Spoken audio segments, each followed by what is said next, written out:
Welcome students आज हम numerical number 5 को डिस्कस करेंगे। ठीक है, न्यूमेरिकल नंबर 5 है, उसमें हम सबसे पहले गिवन डाटा को लिखेंगे कि हमें जो चीज़ दी गई है। तो हमें बताया गया है कि एक ऑर्गन पाइप है जिसकी जो लेंथ है वो बेसिकली 50 सेंटीमीटर है। ये हमें गिवन डाटा है। सो 50 सेंटीमीटर इसकी लेंथ दी गई है। कहता है कि आपने फाइंड क्या करना है, फंडामेंटल नोट, यानी आपने फर्स्ट फ्रीक्वेंसी फाइंड करनी है एंड नेक्स्ट हार्मोनिक, और नेक्स्ट हार्मोनिक F2 आपने फाइंड करना है। केसेस उसने बता दिए। फर्स्ट केस है व्हेन ओपन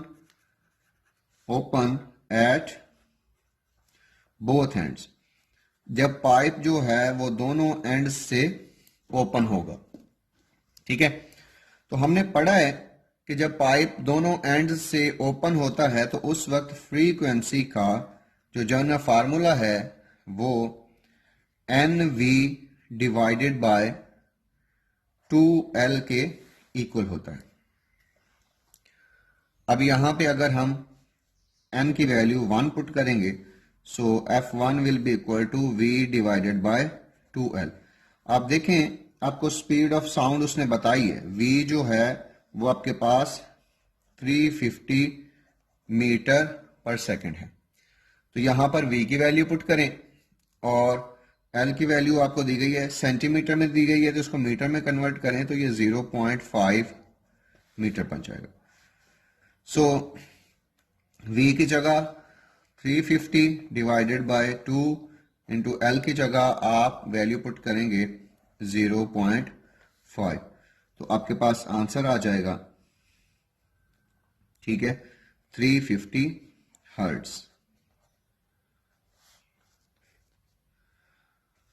सो F2 आपको पता है, या तो इस फार्मूले में ही वैल्यूज दोबारा पुट कर दें, या फिर आपको पता है कि F2 जो है वो 2F1 के इक्वल होता है। So 2 multiplied with 350, this is equal to 700 hertz. तो ये आपके पास आ गया। अब सेकंड केस को हम डिस्कस करते हैं। सेकंड केस में बताया गया है कि व्हेन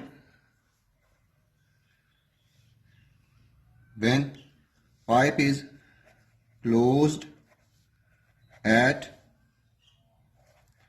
वन एंड, जब पाइप जो है वो एक एंड पे क्लोज होगा।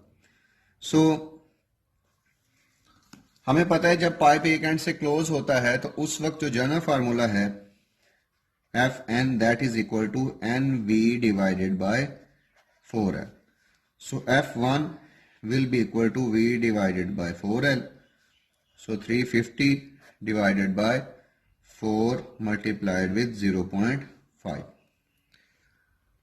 तो ये आ गया आपके पास 175 हर्ट्ज। उसके बाद आपने नेक्स्ट हार्मोनिक फाइंड करना है। आपको पता है, और जब आपके पास पाइप एक एंड पे क्लोज होता है तो उस वक्त सिर्फ ऑड मल्टीपल्स आते हैं। ठीक है, ऑड मल्टीपल्स आते हैं, यानी F1 है तो उसके बाद F3 आएगा। So that will be equal to 3 multiplied with V की value 350 divided by 4 into L की वैल्यू 0.5, तो आपके पास आंसर आ जाएगा 525 हर्ट्ज। ठीक है, तो ये आपका न्यूमेरिकल नंबर 5 था। स्टूडेंट्स, अब हम न्यूमेरिकल नंबर 6 को डिस्कस करते हैं। न्यूमेरिकल नंबर 6 में कहा गया है कि एक ऑर्गन पाइप है। ठीक है, each open at one and, यानी वन एंड से वो ओपन है, वन एंड से क्लोज है, और उसकी जो मिनिमम लेंथ है L मिनिमम, इसको आप L1 भी कह सकते हैं, वो आपके पास है 30 मिलीमीटर। मिली आपको पता है 10⁻³ होता है। ठीक है, और इसके साथ ही उसने लॉन्गेस्ट यानी मैक्सिमम जो लेंथ है उसको आप L2 भी कह सकते हैं, वो 4 मीटर है। उसने कहा है frequency ranges for fundamental notes find करें, यानी आपने फंडामेंटल फ्रीक्वेंसीज फाइंड करनी है तो आपने मैक्सिमम एक्चुअली फ्रीक्वेंसी और मिनिमम फ्रीक्वेंसी फाइंड करनी है। ठीक है ये फंडामेंटल ही फ्रीक्वेंसी, यानी एन के वैल्यूज में आप 1 ही रखेंगे। अब आपको पता है कि जो फंडामेंटल फ्रीक्वेंसी होती है, यानी अगर जनरल फार्मूले की बात करें तो एफ एन जो है when pipe is closed at one end is equal to N V divided by 4L। So N की वैल्यू तो आपने 1 रखनी है क्योंकि फंडामेंटल उसकी बात उसने की है। यहां से देखें फ्रीक्वेंसी और जो लेंथ है वो इनवर्सली प्रोपोर्शनल है। इसका मतलब है जब लेंथ मिनिमम होगी तो फ्रीक्वेंसी मैक्सिमम होगी, और जब लेंथ मैक्सिमम होगी तो फ्रीक्वेंसी मिनिमम होगी। सो फर्स्ट फंडामेंटल नोट या F1, this is F maximum, this is equal to V divided by 4L minimum.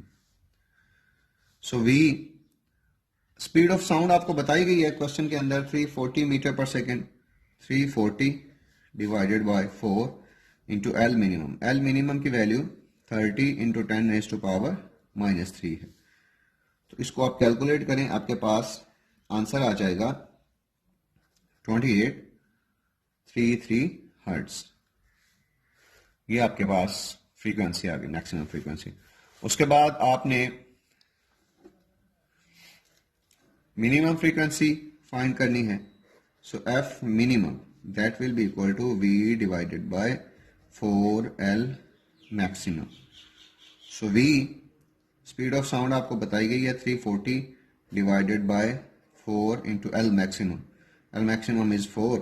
सो आपके पास मिनिमम जो फ्रीक्वेंसी आएगी वो 21 हर्ट्ज आ जाएगी, और मैक्सिमम यानी आपकी फ्रीक्वेंसी जो रेंज है वो आपके पास 21 हर्ट्ज टू 2833 हर्ट्ज तक उसकी रेंज होगी। ठीक है, ये आपका न्यूमेरिकल नंबर 6 था। स्टूडेंट्स, अब आपको न्यूमेरिकल नंबर 7 हम करते हैं। न्यूमेरिकल नंबर 7 में हमें कहा गया है कि आपके पास 2 ट्यूनिंग फॉक्स हैं।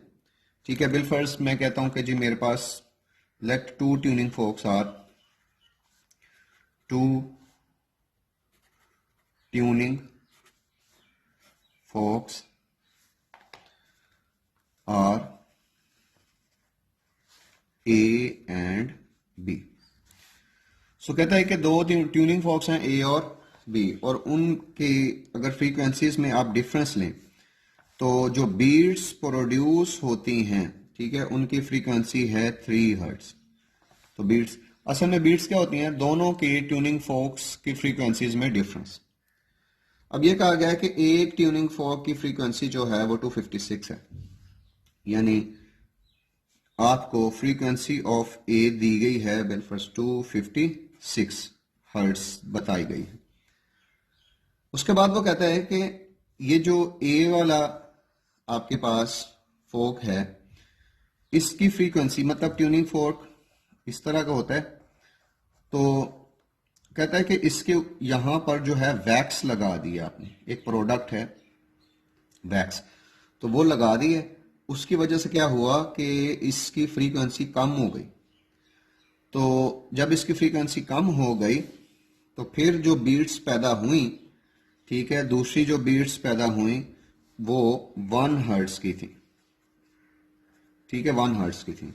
कहता बताएं ये जो सेकंड ट्यूनिंग फॉक है इसकी फ्रीक्वेंसी कितनी है।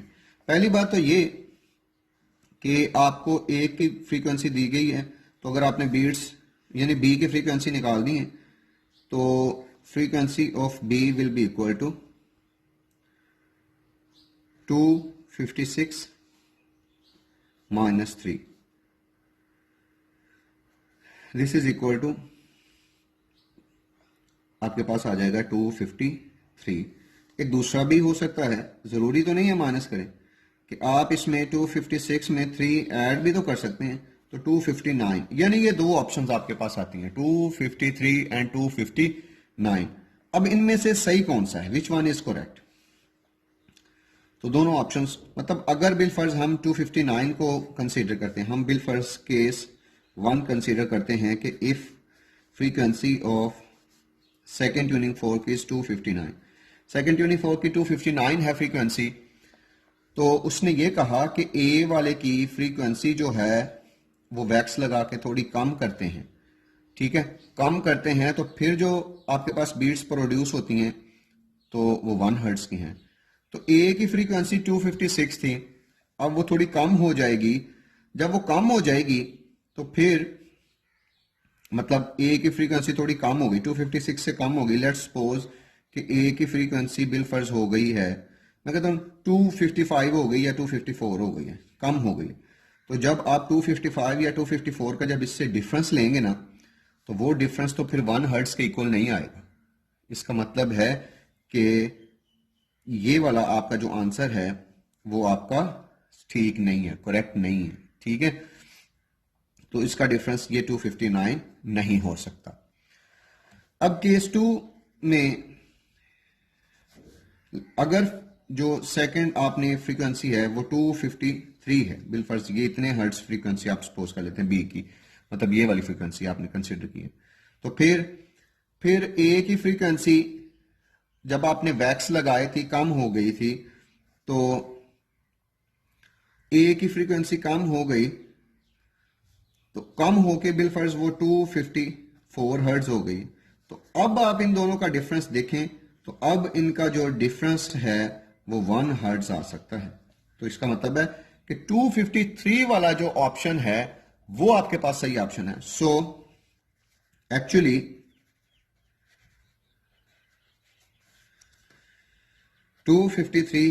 Hertz is 253 hertz is right answer, ठीक है। तो यही आपका राइट आंसर है, ठीक है, कि आपका 259 वाला एग्जैक्ट आंसर नहीं हो सकता, 253 वाला आपका सही आंसर है।